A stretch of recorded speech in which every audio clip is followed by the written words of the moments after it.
धरती पर पाया जाने वाला इकलौता पदार्थ जिसकी रासायनिक बनावट लगभग इंसान के खून की तरह है। अगर इसका यूं ही सेवन किया जाए तो इसका एक तरह से असर होता है, अगर इसका सेवन ठंडे पानी के साथ किया जाए तो इसका असर अलग होता है। खून की रासायनिक बनावट को संतुलित रखना और खून को शुद्ध रखना, ये चीजें जरूर होंगी। बच्चों की बौद्धिक क्षमताओं को बढ़ाने के लिए ये एक अद्भुत आहार है। कर्नाटक में कुछ जनजातियां हैं जिन्हें जेनु कुर्बा कहते हैं। जेनु कुर्बा यानी वे शहद इकट्ठा करते हैं। कुछ समय पहले मुझे उनके साथ कुछ समय के लिए रहने का मौका मिला था। उनका आहार कुछ ऐसा है। सुबह सबसे पहली चीज एक बांस का गिलास, यानी बांस की टहनी इस तरह से कटी हुई, इसमें करीब 3/4 लीटर शहद आ जाता है। सुबह 3/4 लीटर शहद, बस यही आहार है। आप सुबह 3/4 लीटर शहद पीते हैं और फिर आप जंगल में चले जाते हैं। एक दिन में आप आसानी से 30 से 40 किलोमीटर चलते हैं और आप कम से कम 50 पेड़ों पर चढ़ते और उतरते हैं, ऊपर नीचे, और शाम तक कुछ और नहीं खाते। छत्ते से शहद निकालते वक्त जो भी आपके हाथों में लगता है आप उसे चाट लेते हैं। तो एक दिन में आप लगभग 1-1.5 लीटर से ज्यादा शहद पी रहे हैं। जब आप शाम में वापस आते हैं तो कुछ अनाज होता है, आमतौर पर इसे जोला कहते हैं। ये ज्वार है, ये मक्के जैसा होता है, मक्का या रागी या ऐसा ही कुछ। उनका रोज का मुख्य भोजन शहद है और आप ये 3/4 लीटर शहद पीते हैं और पूरे दिन इतने सक्रिय रहते हैं, लेकिन भूख नहीं लगती। वे बस वैसे ही ऊर्जा से भरे रहते हैं। वे इस पर ही जीते हैं। उन्हें शहद चरवाहा कहते हैं। शहद ही उनका आहार है। शहद उन सबसे अच्छी चीजों में से एक है जिनका आप सेवन कर सकते हैं। मानसिक स्थिरता, शारीरिक खुशहाली, जीवन शक्ति, इन सभी चीजों को काफी हद तक बढ़ाया जा सकता है सिर्फ रोजाना शहद के सेवन से।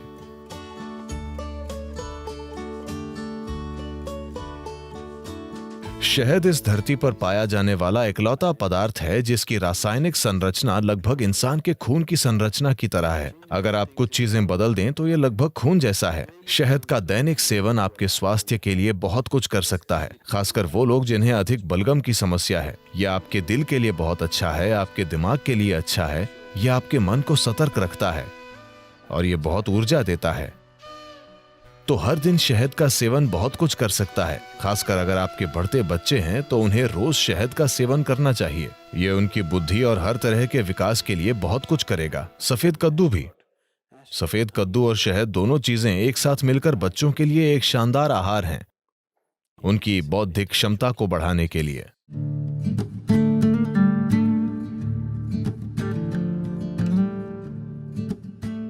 अगर आप शहद को पकाते हैं तो वो जहरीला बन जाएगा। शहद को पकाया नहीं जाना चाहिए। मुझे पता है कि लोग इसे बेक कर रहे हैं, इसे केक और दूसरी चीजों में पका रहे हैं। ये करने के लिए अच्छी चीज नहीं है। अगर आप इसे पकाते हैं तो शहद का कुछ हिस्सा जहरीला हो जाता है। आपको इसे हल्के गर्म पानी में डालना चाहिए, उबलते गर्म पानी में नहीं। अगर आप इसे गर्म पानी में डालते हैं तो ये एक प्रकार का एंजाइम तैयार करता है जो शहद में एक खास तरह का बर्ताव करता है, जिससे इसमें शरीर से वजन हटाने की प्रवृत्ति आ जाती है। अगर आप इसे ठंडे पानी में डालते हैं तो ये एक अलग तरह से बर्ताव करता है और ये शरीर का वजन बढ़ा देता है। ऐसा नहीं है कि कुछ चम्मच शहद जो आप ले रहे हैं उससे आपके शरीर का वजन बढ़ रहा है। आपके सोखने की दर ऐसी हो जाती है कि आपका वजन बढ़ सकता है। तो शहद के सिस्टम पर अलग अलग असर होते हैं। अगर इसका यूं ही सेवन किया जाए तो इसका एक तरह का असर होता है। अगर इसे ठंडे पानी के साथ लिया जाए तो इसका अलग असर होता है। अगर इसका सेवन गर्म पानी के साथ करें तो इसका अलग तरह का असर होता है। We want to consume it in warm water here because we want the system to open up.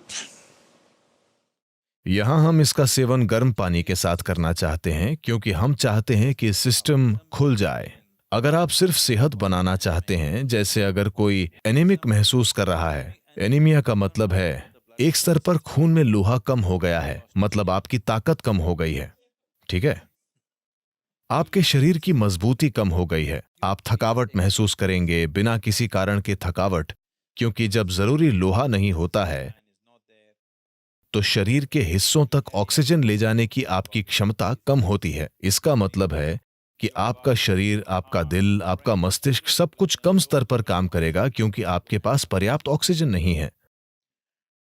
तो इसे ठीक करने के लिए एक आसान चीज ये है कि आप रोजाना गर्म पानी में थोड़ा सा शहद मिलाकर पिएं और आप देखेंगे कि धीरे धीरे आपकी आरबीसी की मात्रा बढ़ जाएगी। अगर खून में ऑक्सीजन ज्यादा है तो अचानक आपको ऊर्जा का विस्फोट महसूस होगा। अचानक सब कुछ सक्रिय है, शरीर की पुनर्जीवन प्रणाली बेहतर है, मृत कोशिकाएं जल्दी जल्दी बदल रही हैं। शरीर में आप जो आलस महसूस करते हैं वो काफी कम है, मन में आप जो आलस महसूस करते हैं वो काफी कम है।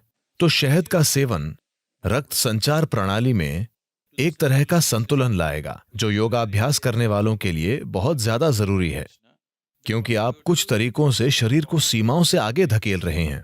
तो खून की केमिस्ट्री को संतुलित रखना, खून को शुद्ध रखना, ये शहद के नियमित सेवन से निश्चित रूप से होगा, और जो योग अभ्यास करते हैं उनके लिए ये बहुत जरूरी है। और हल्दी से भी ऐसी ही चीजें होती हैं। ये खून को शुद्ध करती है और ये आपकी ऊर्जा में हल्की पारदर्शिता लाती है। हल्दी एक ऐसा पदार्थ है जो न केवल शरीर पर काम करता है, ये ऊर्जा प्रणाली पर भी काम करता है, और शहद भी ऐसा ही है। इसका प्रभाव आपकी ऊर्जा प्रणाली पर भी पड़ता है। शहद आपको अधिक जीवंत बनाता है। हल्दी एक तरह से आपको शांत करती है और आपको सहज रखती है। सुबह आप थोड़ा सा शहद, नीम और हल्दी लेते हैं, तो नीम और हल्दी का सेवन थोड़े से शहद वाले पानी के साथ, इसमें शहद बहुत कम होना चाहिए, थोड़े से शहद वाला पानी, इन सभी का साथ में सेवन करना सिस्टम को साफ करने का एक अच्छा तरीका है। Acts as a wonderful way of cleansing the system. इससे सिस्टम में फैलाव आता है, ताकि जब आप साधना करते हैं तो एक चीज ये है कि ये मांसपेशियों में लचीलापन लाता है। दूसरी बात यह है कि मांसपेशियों में लचीलापन आने के परिणाम स्वरूप आप सिस्टम को धीरे धीरे एक अधिक शक्तिशाली संभावना में बदल सकते हैं। अगर आप एक नए स्तर का लचीलापन लाना चाहते हैं तो पहली चीज ये है कि सिस्टम से काफी सारा विषैलापन निकालना होगा। अगर आप सिर्फ पानी का आहार या शहद और पानी का आहार लें जो आपको पर्याप्त ऊर्जा देगा, अगर आप पहले से ही बहुत पतले नहीं हैं, अगर आप थोड़ा वजन कम कर सकते हैं, अगर आप शहद डालेंगे तो आपका वजन भी कम नहीं होगा। अगर आप पर्याप्त शहद लेंगे या आप चम्मच भरकर शहद लेंगे तो आपका वजन कम नहीं होगा। अगर आप 7-8 दिनों तक ये करते हैं तो शरीर से बहुत सारा विषैलापन बाहर निकल जाएगा। अगर आप ऐसा करते हैं तो आप पाएंगे कि अचानक आपका शरीर कहीं ज्यादा लचीला हो गया है। प्रयोग करके देखिए, इस पर विश्वास मत कीजिए।